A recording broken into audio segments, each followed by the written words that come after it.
Hi there, I'm Inakyu. I make anime-related content here, and today I just wanted to have a talk about some thoughts that I've been having about the writing of women in shonen anime. Specifically, battle shonen. I've been getting up to date with Jujutsu Kaisen recently. I love Nobara, I love Maki, and I love Miwa, and I'm just wondering if they will inevitably disappoint me, just like how the My Hero girls disappointed me. I'll touch on that in a bit, but yeah. Also, doing the research, seeing if anybody else has talked about this topic, I wanted to shout out these two creators and their videos. They definitely have some solid points, some points that I agree on, some points I disagree on, and I wanted to add my own points into this discussion of writing women. Battle shonen, a genre that has literally taken over an entire medium of anime. When you think of anime, a lot of people think of the shonen dad, Dragon Ball. The other half think of shows like Naruto or My Hero Academia. As an anime fan, when I see these shows, I think, hell yes. But when I look at these shows as a female anime fan, I'm like, oh boy. And while yes, shonen is a demographic geared towards boys, I myself love a good shonen. Tons of girls love shonen. I love meeting a whole group of characters with a bunch of different personalities. I see these kids train and try to achieve their goals, and I suddenly become a mother overnight. Do you see these children? They're my babies. I also get hype over power scaling. I love seeing the battles and fights in these shows. The utter hype and satisfaction to see these kids beat the hell out of each other. To see our favorite characters struggle and then train to earn their victories by the end of an arc. Beautiful. But I just want to talk about how the girls in these shows are treated, how they're written, why it's wrong, because with how much shonen there is out in the world, I can really only pick out a few that actually have good, well-written females. And most of the time, they're just side characters, and they don't even get talked about anymore. Yes, the new Gen Shonen are a major improvement, but there's still more work needed to go, you know? So with this video, I want to figure out where this all started, what's done right, and where are we at now? So I think the best place to start and look at would be the series that launched shonen into the mainstream, Dragon Ball. Aside from the main characters of Goku and Vegeta, we have the token female, Bulma. One of the biggest waifus and shonen girls out there, and she's great. What did Bulma bring to the table, and how did they write her? Bulma, I'd say, passes the vibe check. Dragon Ball wouldn't be Dragon Ball without her. She is super useful despite not being able to fight like her male counterparts. She's a genius, and it shows. She invents and creates trackers, time machines that come in clutch to save the day. Capsule Corp is huge in the show, and her personality is also not one-dimensional. Bulma doesn't take shit. She puts Vegeta in his place, especially as a dad. She isn't a damsel in distress. She is there for fan service, but she isn't just there for fan service, which is a plus. She's useful, and you know, for the time, I'm impressed. And now, after looking at Bulma, my question is, how did we go from showing the world an iconic character like her to the next generation of women in anime? Second Gen Shonen. So starting off great with an iconic show like Dragon Ball, we enter a marvelous, amazing time where the biggest shonen ever get released. We got Naruto, ninjas, chakras, the Leaf Village, shonen. We got Bleach, the Bankais, the Soul Society, Zanpakutos, shonen. We got One Piece, the Pirates, Reverse Mountain, hockey, shonen. A golden time for sure. But for women, debatable. Here we definitely see cliche tropes and damsels in distress, and I look back at these because they're the ones that got me into anime. My small, tiny, 9-year-old ignorant self would see a girl on screen and be like, she's my favorite. And now looking back, I'm like, ooh, not her.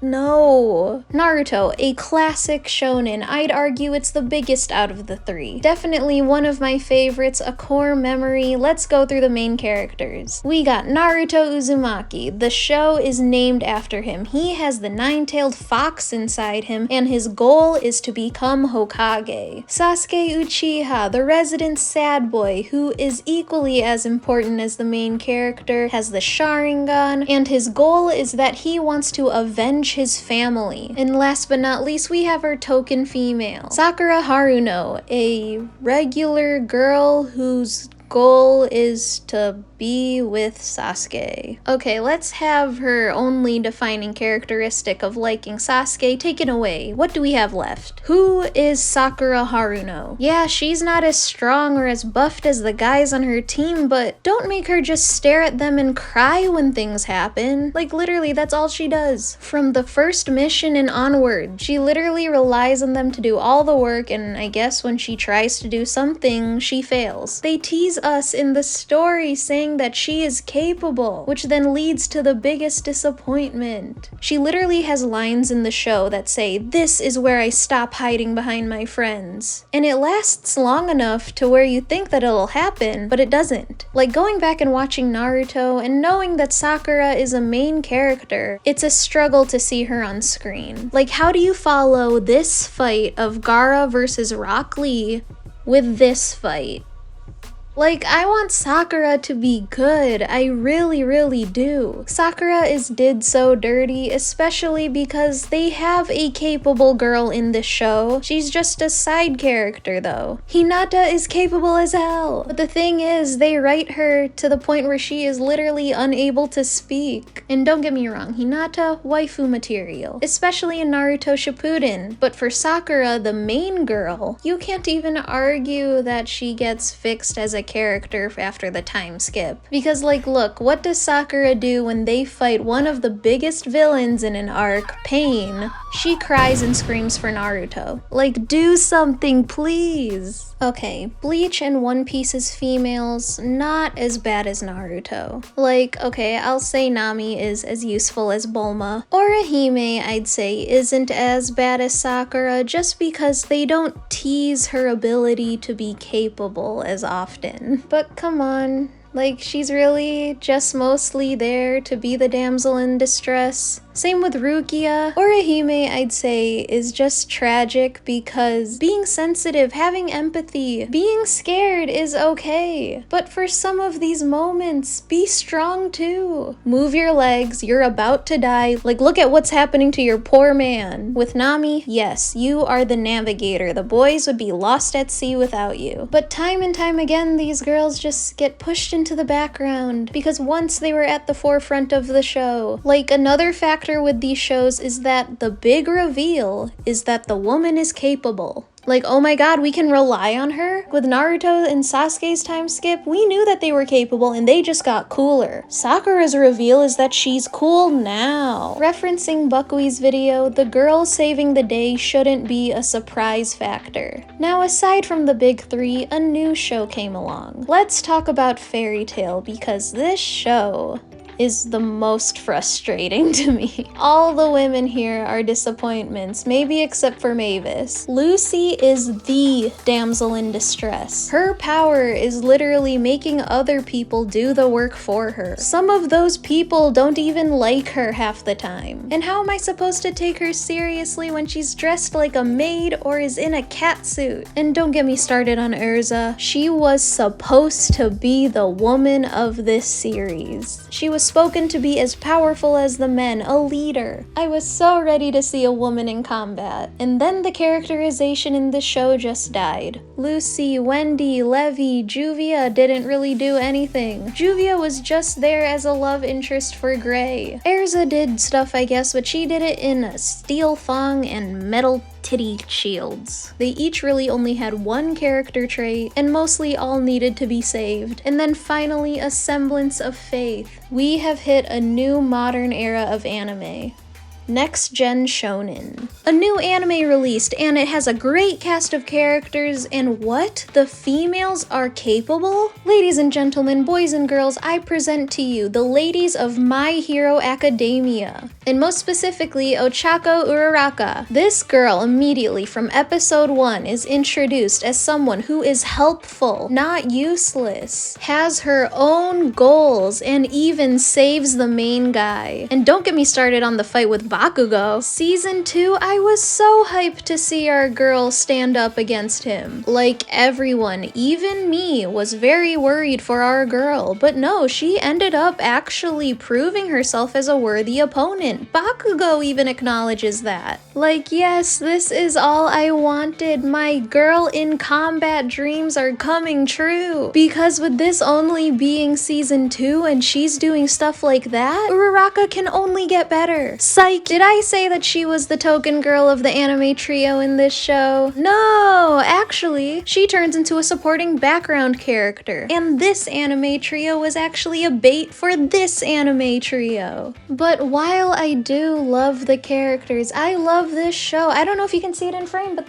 that's a My Hero poster. I really like the show. It's just I'm looking for someone who can, you know, represent up there. I want it to be a girl in class 1A that can go with the main character. Okay, yeah, you can argue Momo. Yeah, she was one of the recommendations along with Todoroki. Momo has to be useful. She would be useful if she just didn't give up in the middle of a fight. She literally gets so tired in the middle of everything. Oh no, she's using so much of her quirk, that's why she's tired. Bakugo's not tired. Todoroki's not tired. Why does she have to be tired? Like, why are the guys more ready to fight? Oh, they take it more seriously the more dire it is. They get more hype and Momo just needs to rest. And yes, I keep saying I do love these girls. I love Jiro, I love Froppy, and yes, I respect that Ochako wants to be like number 13. She wants to be a support hero. Girls can be strong without needing to throw their fists around, yes. But does every girl in shonen anime need to be written as just support characters and healers? I'm just looking for a girl that can kick as much butt as the guys can and be as important as them too. Like, it would be even more satisfying to see these powerful girls that also aren't there for fan service. Like, they don't need to do that to be powerful. I'm not really talking about like people like Mount Lady. Like, yes, she has to wear a skin-tight suit, but so does All Might. Looking at you, Mirko. Like, yes, her quirk is a bunny, but do you know how often women and bunnies are paired together? Like, I cannot stress how mad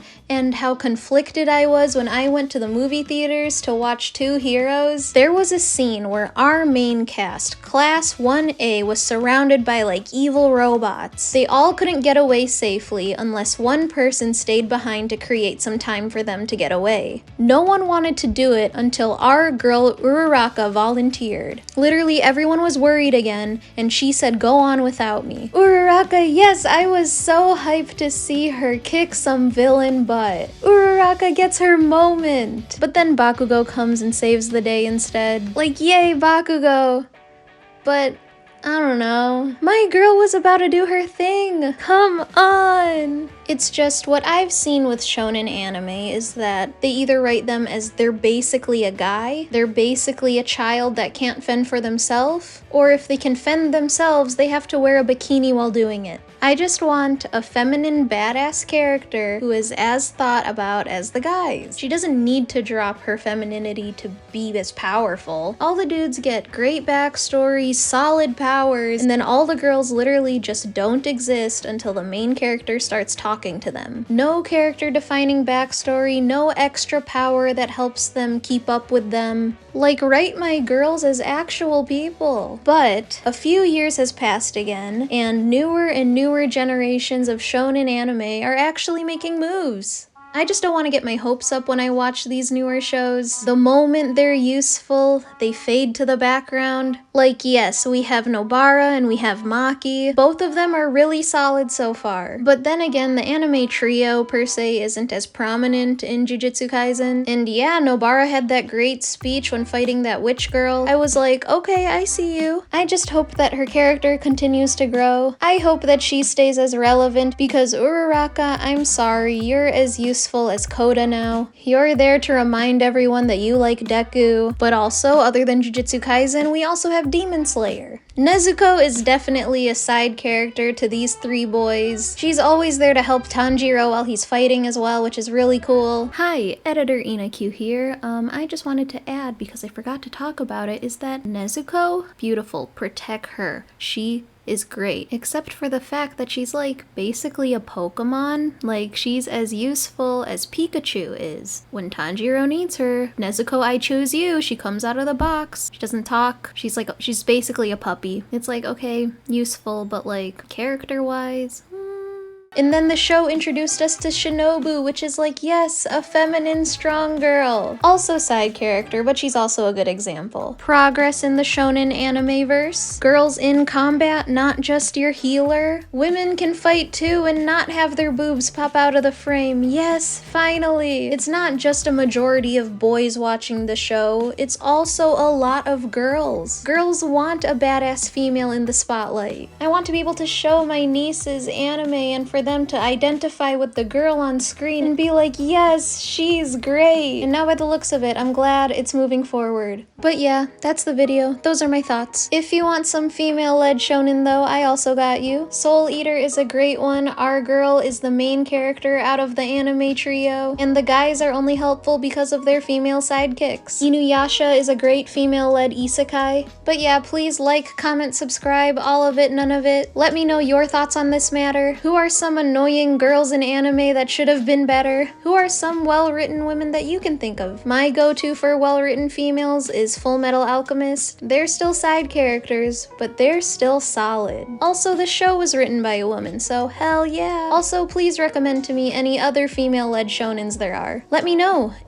It's not like I care or anything.